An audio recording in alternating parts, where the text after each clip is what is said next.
जय हिंद।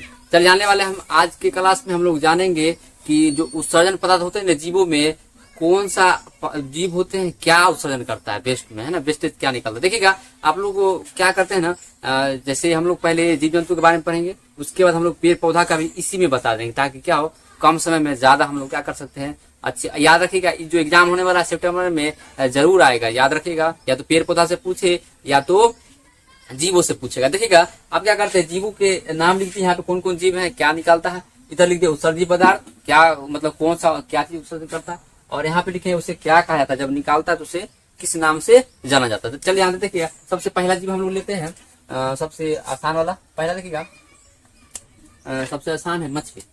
ठीक है, मछली हो गया। उसको देखिएगा जो जलीय कीट हो गया। ठीक है, जलीय कीट। ठीक है, उसको देखिएगा उभयचर समझ में आता होगा आप लोग को। उभयचर में जैसे हो गया मेढक, उड़क, मेढक हो जाएगा, मेढक, टोड, सैलेमेंडर, सब देखिएगा सब उभयचर होते हैं, जो पानी में भी रहता है और बाहर भी रहता है। सैलेमेंडर, ठीक है, सैलेमेंडर हो गया, मछली हो गया। जलीय कीट में देखिएगा, जैसे आपका हो गया जलीय कीट में ये तुम्हारा केकड़ा हो गया, केकड़ा, ये सब देखिएगा जलीय कीट में आता है। तो याद रखिए केकड़ा उकड़ा जो हो सब क्या कहलाएगा, याद रखिएगा। इन सब का उत्सर्जन क्या होगा, मछली हो, जलीय कीट, उभयचर, तो याद रखिएगा इस सबका श्वसन अंग क्या होगा, उत्सर्जी पदार्थ। याद रखिएगा इसका नाम है अमोनिया। अमोनिया का याद रखिएगा, अमोनिया का सूत्र भी पूछ देता है। अमोनिया का सूत्र NH3 होता है। अब देखिएगा उसके बाद इसको याद रखिएगा, जब अमोनिया निकालेगा ना तो याद रखिएगा उसको क्या कहते हैं, याद रखिएगा एमनोटोलिक कहता है हिंदी में अमोनिया शब्द। देखिए हिंदी तो जानते हैं, हिंदी आसान है तो पूछेगा नहीं, तो बहुत चालाक एग्जामिनर आपको दबा देगा, कौन सी इंग्लिश में दाब देगा, क्योंकि जानते हैं बायोलॉजी में इंग्लिश ज्यादा पूछता है। देखिएगा क्या देगा इंग्लिश में, एमनोटोलिक देगा, मतलब अमोनोटेलिक, ये ऑप्शन में देगा। अब वहां पे आप देखिएगा इसको हिंदी होता है, इसका इंग्लिश में लिख देते हैं एमोनोटेलिक। देखिएगा इसका हिंदी अमोनिया उत्सर्जित होता है, जो कि देगा नहीं ऑप्शन में। आप जानते हैं कि सब मार देगा, इतना हल्का चीज पूछेगा बताइए तो क्या है नहीं मारेगा, तो इसीलिए नहीं देता है। एमनोटोलिक ऑप्शन में देगा। तो याद रखिए मछली हो या जलीय कीट हो या उभयचर, जो रेंगने वाले जीव होते हैं, मतलब माफ कीजिएगा, जो पानी और जल में दोनों में रहता है, जैसे मेढक, टोड, सब इसमें आएगा। अमोनिया उत्सर्जित करता है, अमोनियोटेल। अच्छा पूछेगा अमोनिया में अमोनिया ज्यादा खतरनाक होता है कि यूरिया होता है? याद रखिए ये ज्यादा जहरीला होता है, इसके बारे में बता देते हैं। ये जहरीला होता है, टॉक्सिक होता है, ये जहरीला होता है। ठीक है, टॉक्सिक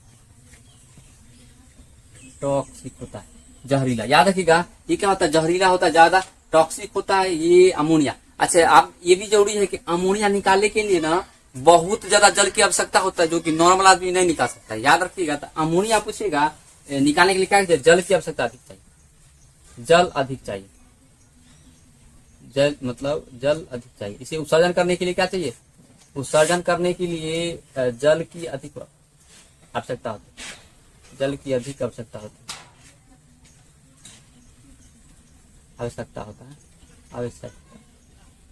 याद रखिएगा आवश्यकता होता है, जल की आवश्यकता अधिक होता है। इसलिए इसे पूछेगा अमोनिया किस रूप में निकाला जाता है, तो द्रव के रूप में। याद रहेगा, इसलिए ये द्रव के रूप में निकाला जाता है। क्या निकालता है, अमोनिया। याद रहेगा अमोनिया द्रव के रूप में निकलता है, द्रव के रूप में, यहाँ लिख देते द्रव। ठीक, याद रहेगा। अगला चलते देखिएगा, दूसरा जीव है, दूसरा हम देखते हैं हम लोग, दूसरा हम ले लेते हैं ये मछली जलीय कीट हो गया। अब देखिएगा जो रेंगने वाले जीव होते हैं, सरीसृप जिसको कहते हैं, आप लोग पढ़े होंगे सरीसृप हो गया, इसी को बोलते हैं रेप्टिलिया।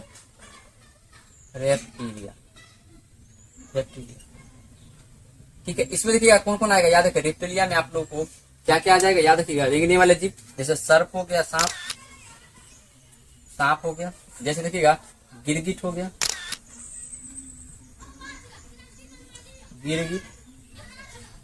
देखिएगा छिपकली, गिरगिट अलग होता है, आप लोग जानते हैं। कछुआ,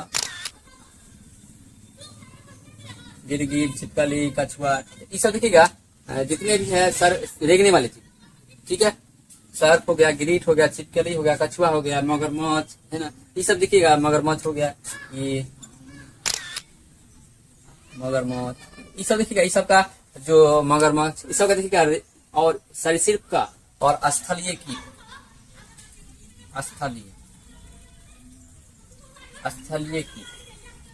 स्थलीय कीट में देखिए क्या क्या आएगा, आप लोग जानते हैं, चींटी आएगा, तिलचट्टा आएगा, बहुत फेमस है, तिलचट्टा आएगा। उसके बाद आप लोग जानते हैं तिलचट्टा हो गया, उसके बाद टिड्डा हो गया, तिलचट्टा, तितली, चींटी, मच्छर, मधुमक्खी, ये सब जितने सब आए, ठीक है। 2-3 गुना में जाते हैं, मकड़ी हो गया, मकड़ा आदि कर लेते हैं, ठीक, बहुत सारा होता है, बहुत सारे देखिएगा इसमें चींटी, तिलचट्टा, टिड्डा, तितली, चींटी, मक्खी, मधुमक्खी जितते हैं सब, ये सब देखिएगा। पूछेगा किस रूप में निकालता है, याद रखिएगा ये सब जो निकालते हैं। और पक्षी भूलिएगा, जितना भी पक्षी है, पक्षी भी देखिएगा, पक्षी, ये जो पक्षी है याद रखिए, ये सब जितने भी पक्षी हार हो गया, जो भी पक्षी हो, आप जानते पक्षी, चिड़िया हो चाहे बाज हो चाहे जो भी मतलब पक्षी भी क्या निकालता है, यूरिक अम्ल, याद रखिए, यूरिक अम्ल निकालता है, क्या निकालता है, यूरिक एसिड, इसी को बोलते हैं यूरिक एसिड, ठीक है। अब देखिए आप यूरिक एसिड पूछेगा किस रूप में निकालते, याद रखिएगा, ये देखिएगा थोड़ा पेस्ट के रूप में रहता है, जल की मात्रा कम होता है, पेस्ट के रूप में देखिएगा, ये आप लोग देखिएगा, ये क्या होता है, पेस्ट के रूप में निकालना। जैसे देखिए पक्षी, देखिए कबूतर, ऊपर जितना भी कबूतर देखिए आराम से सफेद रंग के पुचुक दबा गिरा देता है, देखते हैं, तो वो सब देखिएगा जो चेहरे पे गिरा देता है, फिल्मों में देखते होंगे, चाहे कहीं जा रहे हैं रोड पे, सड़क ऊपर से गिरा दिया पक्षी, तो सब क्या होगा, यूरिक अम्ल साथ साथ रहता है, याद रखिए, यूरिक अम्ल गिराता है, ठीक है, पेस्ट के रूप में रहता है, थोड़ा सफेद टाइप का रहता है, देखिएगा। अब क्या होगा, यूरिक अम्ल जो निकालता है, याद रखिएगा, आप पूछेगा तो इसको किस नाम से जाना जाता है, जैसे अमोनिया निकाला तो अमोनोटेलिक, ठीक है। अब यूरिक अम्ल निकलेगा तो क्या होगा, यूरिकोटेलिक, क्या हो जाएगा, इसका नाम क्या हो जाएगा, यूरिकोटेलिक, याद रहेगा ना, एकदम रहेगा सर, रहेगा ना, हाँ, यूरिकोटेलिक। आप तो इंग्लिश में ही आएगा आपका नाम, हिंदी में क्या लिखेगा, यूरिया सर जी, बस, सॉरी यूरिक अम्ल सर, हिंदी नहीं पूछेगा, एकदम लिख के ले लीजिए, हिंदी आएगा ही नहीं, बहुत चालाक, यूरिक अम्ल सर, ठीक है, इसका नाम हो जाता है हिंदी में। तो याद रखिए, इसे क्या कहा था, अमोनिया निकलता है अम्लोटोलिक, अगर यूरिक अम्ल निकलेगा तो यूरिकोटेलिक। तो पूछिए कहाँ से निकलता है, एक बार और देख लीजिए, पक्षी से निकल रहा है, स्थलीय कीट, तिलचट्टा हो, टिड्डा हो, तितली हो, चींटी, ये सब आप देखिएगा।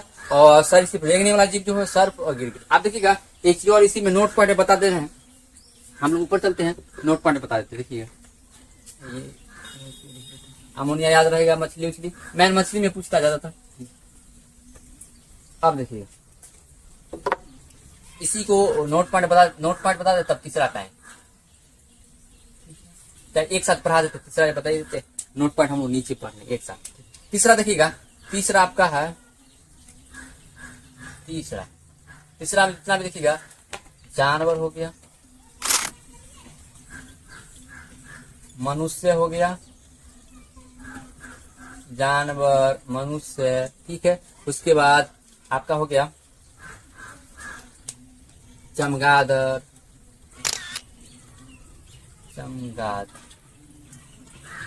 चमगादड़ हो गया, चाहे आपका हो गया डॉल्फिन हो गया। आप लोग एक दिमाग में टनकेगा सभी, डॉल्फिन तो मछली नहीं है, याद कर, स्तनधारी जीव, डॉल्फिन, व्हेल, ये सब सबको पता होगा, हमको बच्चा को पता होगा, डॉल्फिन, व्हेल, ये सब क्या मछली नहीं होते, स्तनधारी जीव होते। उसी तरह चमगादड़ पक्षी नहीं है, स्तनधारी जीव है जो बच्चे को दूध पिलाते। अब देखिएगा जानवर में याद रखिएगा, चूहा भी याद रखिएगा, चूहा सुंदर भी जानवर होते हैं, याद रखिएगा, वो भी अपने बच्चे को दूध भी पिलाते हैं। जानवर में आ जाएगा शेर, बाघ, चूहा, सुंदर जितने हैं, लोमड़ी थोड़ी सब। आप देखिए इसका उत्सर्जी पदार्थ क्या होता है, मनुष्य का, याद रखिएगा, सबका उत्सर्जी पदार्थ क्या होता है, यूरिया, याद रखिएगा। इसका सूत्र बहुत काम की चीज है, एग्जाम में आएगा, NH2CONH, ठीक है, या ऐसे रहेगा ऑप्शन में, या ऐसे रहेगा ऑप्शन में, ऐसे रहेगा, क्या बोलते हैं इसको, CO और NH2 का ऑल टू। इसका मतलब है कार्बन एगो, ऑक्सीजन एगो, नाइट्रोजन दूगो और हाइड्रोजन 4 गो। याद रखिए यूरिया। अच्छा एक बात और देखिए, यूरिया सबसे ज्यादा जहरीला होता है या अमोनिया होता है? याद रखिए यूरिया ज्यादा मतलब यूरिया से ज्यादा अमोनिया जहरीला होता है, यूरिया कम जहरीला होता है। याद रखिएगा। तो यूरिया देखिएगा हमारे शरीर से, हम लोग शरीर से 2% निकलता है और 96% लगभग जल होता है, 2% प्रोटीन, 2%। आप लोग पढ़ाएंगे जब मूत्र पढ़ाएंगे उसमें विस्तार से पढ़ाएंगे। आगे चलता है देखिएगा, यूरिया जब निकलता है आप जानते हैं मूत्र के माध्यम से निकलता है। अच्छा ये भी बात याद रखिएगा, यूरिया हमारे शरीर जैसे होगा लीवर या किडनी जिगर जिसको बोलते हैं, आप देखिएगा वो हमारे शरीर में जो अमोनिया रहता है ना, वो पगल वाला यूरिया में बदल देता है, मगर रक्ते में छोड़ देता है, बाहर नहीं निकलता है। लीवर रक्ते में छोड़ दिया, अब आता है किडनी के पास, गुर्दा के पास, ये तो कहाँ घूम रहा है? इधर यूरिया को सब को छान के मूत्र के पानी के माध्यम से शरीर से बाहर निकाल देता है। याद रखिएगा। तो बाहर निकालने का काम किडनी या किडनी बोलिए, गुर्दा बोलिए, वृक्क बोलिए, एक ही बात है। अब जब देखिएगा यूरिया जब निकलेगा तो क्या हो, क्या हो जाएगा? इसका नाम यूरिया टेलिक, यूरोटेलिक, ठीक है, यूरोटेलिक याद रहेगा। आप देखिए इसका इंग्लिश में वही सेम चीज, यूरोटेलिक हो जाएगा, यूरियोटेलिक, ठीक है, यूरिया और यूरोटेलिक, ठीक है, यूरोटेलिक, ठीक है। इसका हिंदी लिखिएगा तो यूरिया उत्सर्जन, बहुत आसान है मगर हिंदी नहीं पूछेगा, हम लिख के देते, हिंदी पूछेगा। अगर पूछना चाहेगा तो इंग्लिश ही दागेगा, ठीक है। याद रखिएगा, जानवर, मनुष्य, चमगादड़, डॉल्फिन, वेल जितने होता है यूरिया टेलिक हो जाता है। क्या कहते हैं उसे? यूरिया टेलिक जब निकलता है। याद रखिए, तो यूरिया निकलता है। यूरिया के बारे में बताते हैं, थोड़ा नोट पॉइंट में लोग पढ़ लेते हैं क्या क्या, देखिएगा। तब हम लोग आएंगे पेड़ पौधा पे, ठीक है। चलते हैं अब पेड़ पौधा जानने से पहले कुछ नोट पॉइंट बता देते हैं आपको, देखिएगा। नोट पॉइंट बहुत आ सकता है, याद रखिएगा। पूछेगा जो कीट होते हैं ना, अधिकतर कीट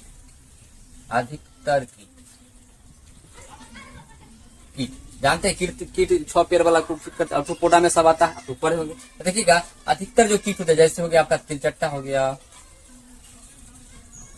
टिड्डा, ये सब देखिएगा, टिड्डा और भी सारा है, आदि कर लें। तो देखिए इस अधिकतर कीट जो होते हैं, याद रखिएगा, पूछेगा किस नलिका द्वारा, याद रखिएगा, बाहर निकालता है। याद रखिएगा किसके द्वारा निकालता है? मैलेफिक नलिका। याद रखिएगा, एनसीईआरटी लिखा हुआ है मैलेफिक नलिका। कहाँ मिलेगा आपको पता? मैलेफिक द्वारा, ये इंटर में मिलेगा आपको, इंटर एनसीईआरटी पड़ेगा तो वहां मिलेगा मैलेफिक नलिका। तो आप लोग के एग्जाम में आप लोग सोचेगा कि सर हम लोग एग्जाम में थोड़ी आने वाला है, एकदम आता है, ऑब्जेक्टिव में डाक देता है।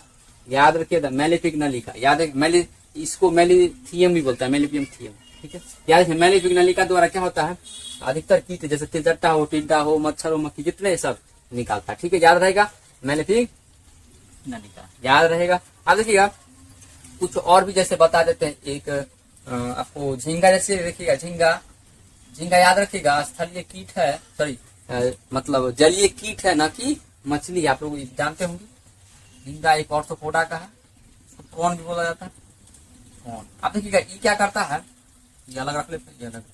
इसका देखिएगा, इसका जो ई किससे निकालता है, याद रखिएगा, श्रृंगक नलिका, श्रृंगक ग्रंथि होता है, इसी से निकलता है, श्रृंगिक ग्रंथि से निकलता है, इसलिए ग्रंथि होता है, श्रृंगिक ग्रंथि, ठीक है। इसका एक और नाम होता है, एक गलेटिल ग्रंथि होता है, ठीक, श्रृंगिक ग्रंथि, याद रखिएगा, ठीक। और देखिए एनिलिडा में जो आता है, जैसे एनिलिडा में आप लोग जानते हैं जिसका शरीर कटा कटा होता है, एनिलिडा में जैसे आ गया आपको केचुआ हो गया, जोक हो गया, ये सब देखिएगा, ये सब कहाँ से निकलता है? देखिएगा विरकक होता है, इसके द्वारा निकलता है, विरकक, इसके द्वारा, ठीक है। तो आपके एग्जाम में इतना नहीं पढ़ना है, ठीक है ना, सब इंटर का चीज है, इंटर एनसीईआरटी से पढ़िएगा, वहां मिले, मगर हम मैन है कि आपको ये याद रखना पड़ेगा, एग्जाम में टपकेगा। देखिएगा मैलेफिक नलिका, याद रहेगा। अब जब याद रखिएगा, अधिकतर कीट जो तिलचट्टा हो, टिड्डा हो, मैलेफिक नलिका से बाहर निकलता है, ठीक है। अब आगे चलते देखिएगा इसके बारे में, तिलचट्टा के बारे में बहुत फेमस जानते हैं, इसका श्वसन भी पूछ देता है, और इसका श्वसन, ये मतलब उत्सर्जन, ये श्वसन उत्सर्जन बहुत चीज का पूछता है, इसलिए ध्यान रखना पड़ेगा। आगे चलते हैं, आप पेड़ पौधा के बारे में थोड़ा सा बता देते हैं, देखिएगा पेड़ पौधा, हम लोग पेड़ पौधा के बारे में पढ़ लेते हैं।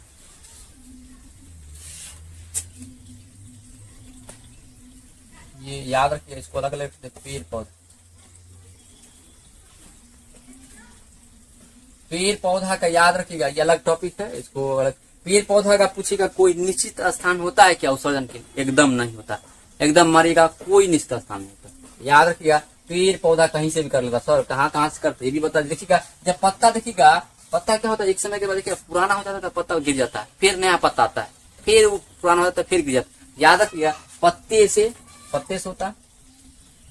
पहला बात तो ये कहीं निश्चित स्थान, याद रखिए उत्सर्जन लिख देते हैं। उत्सर्जन कोई निश्चित स्थान से नहीं करता, उत्सर्जन कोई निश्चित स्थान से नहीं करता, निश्चित स्थान से नहीं करता,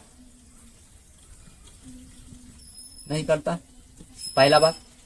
दूसरा बात देखिएगा कि आप लोग को एक दिमाग में असर आखिर करता क्या क्या है, तो करता तो जरूर होगा, एकदम करता है। तो कहाँ कहाँ से करता, देखिएगा पत्ता से कर लेता, ये कहाँ से करता, यह पत्ते हो गया, छाल हो गया, ठीक है। उसके बाद जो तने में देखते पुराना छाल हो जाता है, धीरे धीरे अलग हो जाता है, छाल हो गया, पत्ते, छाल। उसके बाद देखिएगा रंध्र स्टोमाटा। आप लोग समझिएगा कि रंध्र स्टोमाटा सर पत्ते में आ जाता है, नहीं, ये देखिएगा रंध्र स्टोमाटा से गैस निकलता है, या बोल सकते हैं वाष्पोत्सर्जन प्रक्रिया जब होता है। स्टोमाटा हो गया, ठीक है, पत्ते, छाल, रंध्र, स्टोमाटा आदि से उत्सर्जन करता है, आदि से उत्सर्जन करता है, उत्सर्जन ये करता है, ठीक है,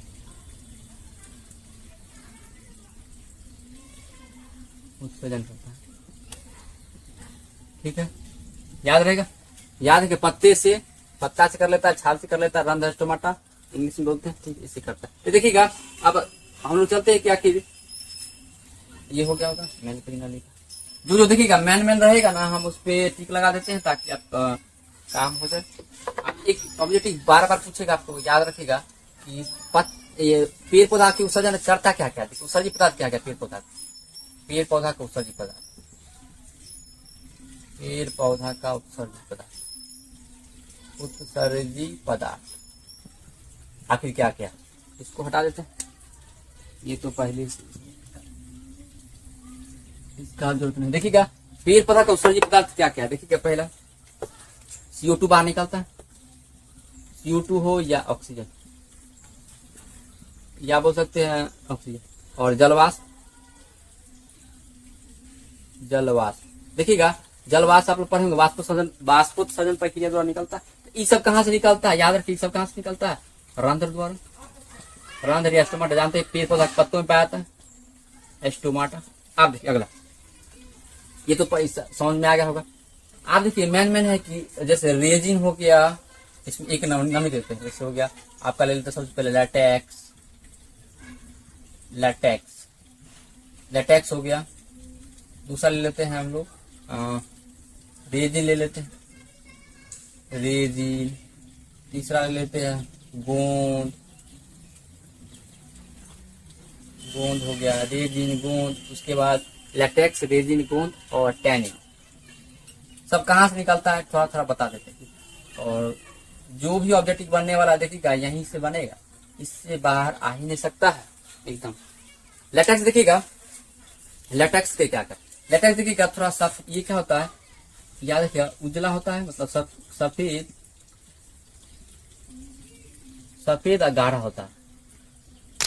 आप देखिए देखे होंगे गाढ़ा, सफेद और गाढ़ा कहाँ से निकलता है, देखिएगा सफेद गाढ़ा, जैसे पत्ता कनेर का हो गया, चाहे पीपल का पत्ता तोड़िएगा उसमें देखिए बहुत सारा निकलता है।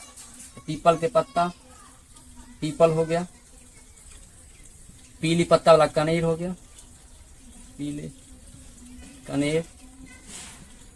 कनेर का पौधा, और है इसके बाद और जहां जहां जानते हो कितना सारा पेड़ पौधा है, ठीक है। तो जहां जहां सफेद निकलता होगा फूल उसे चाहे कोई, वो सब किस में आ जाएगा, लैटेक्स में आएगा। मैन ये बता दिए, पीले कनेर, पीपल, सब, ठीक है। जो मैन रहेगा ना उसे बता दिए। देखिए रेजिन, गोंद, देखिएगा उस पर टैनिन देखिएगा छाल में पाया था, पेड़ पौधों के छाल से निकलता है, छाल जिसको कॉर्क बोलते हैं, आप लोग जानते हैं। देखिएगा एक समय के बाद देखिएगा छाल पुराना जब हो जाएगा ना पेड़ पौधा वृक्ष, तो देखिए उससे छाल अलग हो जाता है, तो वो हो गया टैनिन। वो रेजिन देखिएगा, रेजिन किससे निकलता है, याद रखिएगा रेजिन हो गया गोंद, बबूल से निकलता है,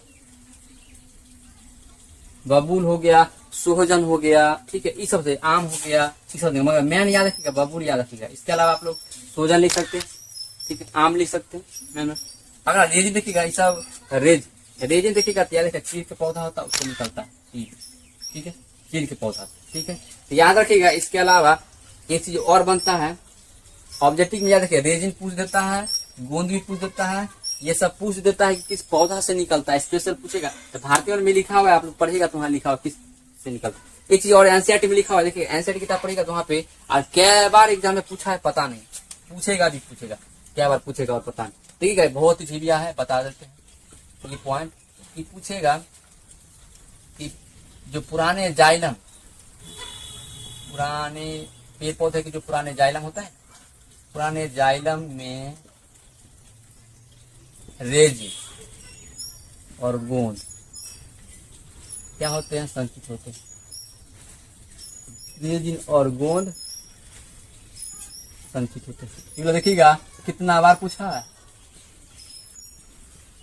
ठीक है, याद रखिएगा। जो पुराने जाइलम, याद रखिए आंसर लिखा हुआ है तो याद रखिएगा रेजिन, ये रेजिन शब्द और एक गोंद शब्द पूछेगा। रेजिन और गोंद किस जाइलम में स्थित होते हैं, तब पुराने जाइलम में। याद रखें, पेड़ पौधा जब पुराना हो जाता है उसमें जो जाइलम जब पुराना हो जाता है तो उसमें क्या होता है, रेजिन और गोंद जमा होते चला जाता है और एक समय के बाद क्या होगा, वो अलग हो जाता है, पूरा पुराने जाइलम से क्या होता है, बाहर निकल जाता है, ठीक। याद रखिए लेटेक्स से निकलता है, पेड़ पत्ता जो टूट जाएगा या तना टूटता तब निकलता है, रेजिन निकलता है, गोंद निकलता है। याद रहेगा रेजिन गोंद जितने भी जाइलम होता है सब में पाया था, याद रखिएगा, पुराने जाइलम रेजिन गोंद सब में पाया।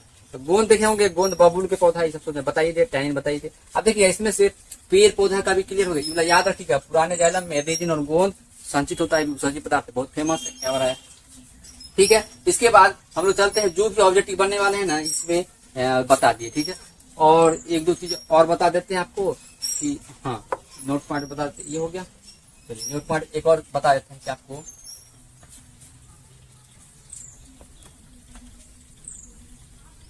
ये मिटा दी, इस पर हम लोग अगला नेक्स्ट वीडियो में मिलेंगे। देखिएगा नोट पॉइंट में बता देते हैं आपको कि यूरिया के बारे में बता देते, पूछेगा यूरिया और ये अमोनिया, इसमें कौन जहरीला ज्यादा है बताइए।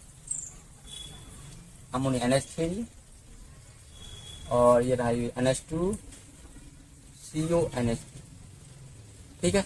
याद रखिएगा ये कम जहरीला होता, मतलब बोल सकते हैं मध्य जहरीला, मध्य, ये सबसे अधिक जहरीला और सबसे अधिक जहरीला, ठीक है। ये मध्य जहरीला मध्य में आता, मतलब बोल सकते हैं अमोनिया से कम। एक होता है यूरिक अम्ल को यहाँ ले लेते हैं, यूरिक अम्ल, ये देखिएगा सबसे कम जहरीला होता है, जहरीला। याद रहेगा, सबसे अधिक पूछेगा तो याद रखिएगा सबसे अधिक अमोनिया जहरीला, सबसे कम याद रखिएगा यूरिक अम्ल, और सब ज्यादा मध्य मतलब बीच में आता है यूरिया, ठीक है। यूरिया भी ज्यादा हो जाता है तो नुकसान होता है, ठीक है। देखिएगा इसमें क्या होता है, बता देते यूरिया के बारे में, बता देते थोड़ा सा यूरिया, यहाँ पे बता देते यूरिया के बारे में। यूरिया का सूत्र तो पता है NH2 CO NH2। याद रखिएगा सबसे पहला पूछेगा, सबसे ये यूरिया जानिएगा सर्वप्रथम बनने वाला, याद रखिएगा सर्वप्रथम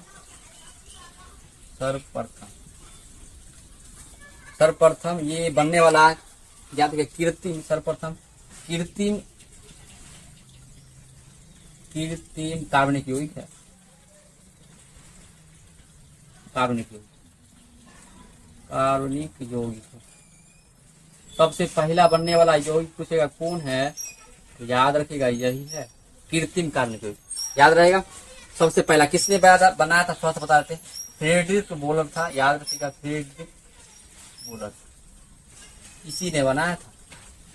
कब बनाया था, 1828 ईस्वी में, याद रखिएगा। उसने एक वैज्ञानिक था जिसने दिया था जीवन शक्ति से था, उसने बताया कि कार्बनिक यौगिक को आप लैब में नहीं बना सकते, मतलब कार्बनिक मतलब कृत्रिम रूप से नहीं बना सकते, मगर फेडिक बोल रहा है कि की कर रहा है, हम बना के दिखाते, उसने बना के दिखा दिया। याद देखिएगा यूरिया को तो सर्वप्रथम यूरिया ही बना था, सर्वप्रथम कार्बनिक पहला कार्बनिक यौगिक यूरिया है। याद है इसमें परसेंटेज पूछ जाता है कि नाइट्रोजन कितना परसेंट हो जाता है, याद रखिएगा नाइट्रोजन याद रखिएगा कम से कम 46% होता है, ठीक है 46% इसमें नाइट्रोजन यूरिया में, याद रखिएगा 46% क्या पाया जाता है, नाइट्रोजन पाया। देखिएगा आप लोग पर जानते हैं कि प्रोटीन में कार्बन हाइड्रोजन ऑक्सीजन नाइट्रोजन होते हैं, जिससे नाइट्रोजन का अपशिष्ट पदार्थ जो होते हैं ना शरीर से बाहर निकालना बहुत जरूरी है, नहीं निकालेगा तो हमारे शरीर में जो अमोनिया है वो भी जहरीला होता है, और यूरिया तो जानते करते हैं ये जो बन जाता है जब लीवर बना जाता है तो क्या होगा, शरीर के मृत्यु होने का चांस रहता है। देखिएगा जिसके पास ये फिल्टर होते रहता है लगभग 180 लीटर होता है प्रतिदिन, ठीक है। और देखिएगा जब किसी का जो विलिक होते हैं दोनों अगर फेल हो जाता है तो याद रखिएगा डायलिसिस मशीन आता है, अपोहन जिसको बोलते हैं, ठीक है, उसके द्वारा क्या आता है, फिल्टर किया आता है, ठीक है। तो आप याद रखिएगा नाइट्रोजन 46% होता है और यूरिया सबसे पहला बना था मशीन में लैब के द्वारा, ठीक है। आप लोग समझ में आएगा उत्सर्जन पदार्थ जो भी था ऑब्जेक्टिव बनने वाला बता दी, ठीक है। एक डायलिसिस मशीन भी याद रखिएगा जो क्या होते हैं कृत्रिम वृक्क कहा जाता है, कृत्रिम वृक्क या किडनी कहा जाता है, ठीक है, याद रहेगा। अब मिलते हैं नेक्स्ट क्लास में। आप लोग को अच्छा लगा है तो जरूर लाइक कीजिए, सब्सक्राइब कीजिए और दोस्तों को शेयर करना ना भूलिए, ठीक है। अपने सेहत का भी ध्यान रखिए, दवा के नंबर लाइए, मेहनत कीजिए। जय हिंद।